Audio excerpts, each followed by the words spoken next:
ना कौन कहले मुझे फेरबी ना कहले ये रही तुम ठाकुर को भोग दौ थो ये खाऊबी यही जंगल रही राजा पाखे आउ चाकरी करिया कौन इच्छा ना बड़ सुंदर कथा कहते जयमिनी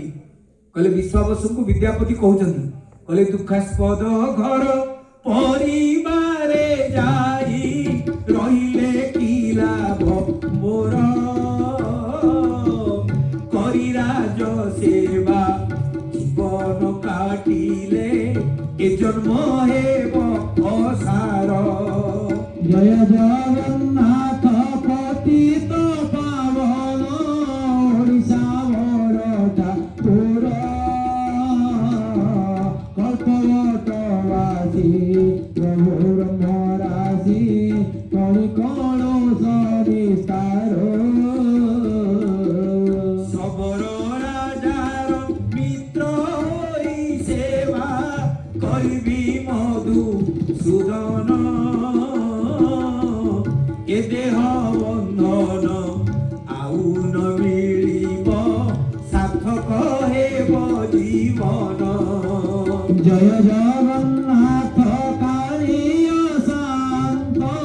नीलतनु चका तोला बहरधि कोले कल्पवट मूले लगाई छोड़े भक्तवत्सल भगवान की बोले जीविनी तुम बंधु होगी सबुदिन रही आ राजा पाखे चाकरी कर जीवनटा अकारण हो भगवान आमको मनुष्य देह कहीं काली आम आलोचना करते मनुष्य देह दिव्य ज्ञान देखी संतोष भगवान मनुष्य जन्म आमको कहीं कुकुर बिलेई ये किसी चिंता करें आम चिंता करने कथा भगवान जदि मनुष्य जन्म देते मनुष्य भाया काम करवा मनुष्य जन्म लाभ जेबेवा नंदे सदा शिव गोविंद गोविंद गोविंद परुगा रुचि यदि माधवंकर भगवान उपासना न कला मनीष जीवन निरर्थक होगा जो ठाकुर मो पचे सर्वदेव नमस्कार केशव प्रति गच्छति भगवान प्रकृत में एक एवं अद्वितीय आम बुझापी से केत कौ रूप होती तेणु आप जो ठाकुर को पूजा कर से भगवान का आड़ को जीव राम को कृष्ण को शिव को जगन्नाथ को ठाकुर को पूजा कर सब आड़ को जीव मनुष्य जीवन लाभ जेबे गोविंद करे बाप मनुष्य जन्म लाभ जेबे गोविंद करे भाव गोविंद गोविंद गोविंद परुगा रुचि जन्म होगी भगवान प्रति प्रीति नहीं भक्ति नहीं अनुरक्ति नहीं आसक्ति नहीं ताले मनुष्य जीवन वृथा निश्चित भाव आ शुणु आम मनुष्य जन्म केमती पाइचे जदि प्रश्न आपन किए पचारे आपन कहबे मोहन माझी दरखास्त देती तो से जो मत मनुष्य जन्म देले आ किए कहबे नहीं नवीन पट्टनायक दरखास्त देती हैं ना मोदी की दरखास्त देली से मनुष्य जन्म देले किए मनुष्य जन्म हमको देला कबक करी करुणा नर देही देत ईश बिनु हे तो सनेही भगवान कृपा करी माकड़ न करी घुसुरी न करी झिटिपिटी न करी कुकुड़ा न करी अंडा दौता सबुदिन हैं मनुष्य जन्म देते कमक करी करुणा नर देही कृपा करी मनुष्य जन्म देते देत बिनु हे तो सनेही ए नरेन्द्रटा देते भगवान बिनु हे तो बिना कारण देते खुशी से आपको देते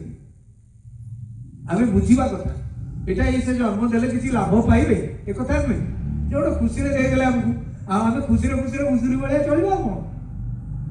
ନାହିଁ ତେଣୁ ଆମେ ବି ଚିନ୍ତା କରିବା ଯେହେତୁ ମୁଁ ପଶୁ ନୁହେଁ ପକ୍ଷୀ ନୁହେଁ କୀଟ ପତଙ୍ଗ ନୁହେଁ ମୁଁ ମଣିଷ जे मते मनीष जन्म देछि ता कथा टिके भाबिबी ता टिके पूजा करिबी ता टिके अर्चना करिबी ता टिके प्रार्थना करिबी ता टिके कीर्तन करिबी ए कथा चिंता करिबी तेबे आज से कथा चिंता करते गला जीवी कुआड़े एठी रही मु जदि राजा पाखे चाकरी करे एम तो खाइबी पीबी पैसा टांगी भर्ती करी लाभ कौन हो मनीष जन्म किसी लाभ हेनी किंतु एठी रही जदि नीलमाधव सेवा करी प्रसाद खाइबी आउ मातृ जठर को जीविनी मातृ गर्भ को जीविनी आउ पुनर्जन्म हेनी मुक्ति हम कि न पुनर्जन्म हेनी आउ भाग्य को संसार को आसबी विश्वास बुझेले कहले बंधु तमें ब्राह्मण लोक कि अनीति कथा कौच कहले अनीति कौन ठाकुर को डाक अनीति कहले ना राजा गोटे निर्दिष्ट उद्देश्य रखिकी तुमको फुटई तमे राजा अन्न प्रतिपालित पर्यंत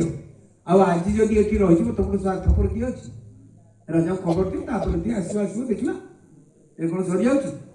कहले सत कथा तुम मत सचेतन कर दे बंधु हौ मु तो ठाकुर को दर्शन कली आउ ठीक देखनी कहला तो रात देखो कल सकाल देखो किंतु शुण ना कौन कहे जो जनश्रुति मु शुणी नीलमाधव को बाहर लोक देखला सब अंतर्ध्यान तुम खाली देख किंतु मु भावुची नीलमाधव रही अंतर्ध्यान मुझे डरी तुम ब्राह्मण काल अभिशाप दब बोले तुमको नीलमाधव को दर्शन कर जहा दी बंधु जाक नीलमाधव करुणा विषय कथबार्ता ही राति शोगले गोटे शज्ञार शुले विश्वावसु सबर विद्यापति आम शास्त्र देखु केते सुंदर कथा लिखाई आउ दले लोक अच्छा खाली जाति ना नहीं जो मैंने बेसी सुविधा पाते से बेसी जाति ना नहीं पार्टी कर बड़ अशांति देश सृष्टि कर भीमा आर्मी गुड़े बाहर कौन सब कहते से शास्त्र पढ़ती जानती सभ्यता कौन संस्कृति कौन यही जो थिला हमर स्कंद पुराण आप देखिए या पर आम आलोचना करवा जो यज्ञ होता सबू वर्ण में अलग अलग व्यवस्था थिला शूद्र मान को निमंत्रण कराइला आप वाल्मीकि रामायण देखिए जिते पुत्र कामेष्टि यज्ञ करुले राजा दशरथ से सब वर्ण शूद्र मान केमती प्राधान्य दिखाई ये चांडाल दल कौन ग्रंथ पढ़ुना कौन बही पढ़ुना ये जो विदेशी यूरोपीय ऐतिहासिक लिखिदे इतिहास को पढ़ी कहते आम ए देशर मूल निवासी तुम सब आ मुझे जन को प्रश्न कली तुम मूल निवासी इतिहास कह तो ना बोली प्राक इतिहास कथा जान कहला जानी बोली कौन जान मनीष पूर्व किए निएंडार थाल बोली गोटे लोक थे बड़ मनीष थे पूर्व माकड़ थे ना हाँ बोले मूल निवासी देशर माकड़ ना मनीष तुम्हें पड़ा माकड़ रोक तुम आमको तड़ुच आर्य गुड़ा काश्मीर सागर कूल आई तुम्हें पड़े जाओ ठीक अच्छे तुम्हें जो इतिहास पढ़ो पूर्व इतिहास टे पढ़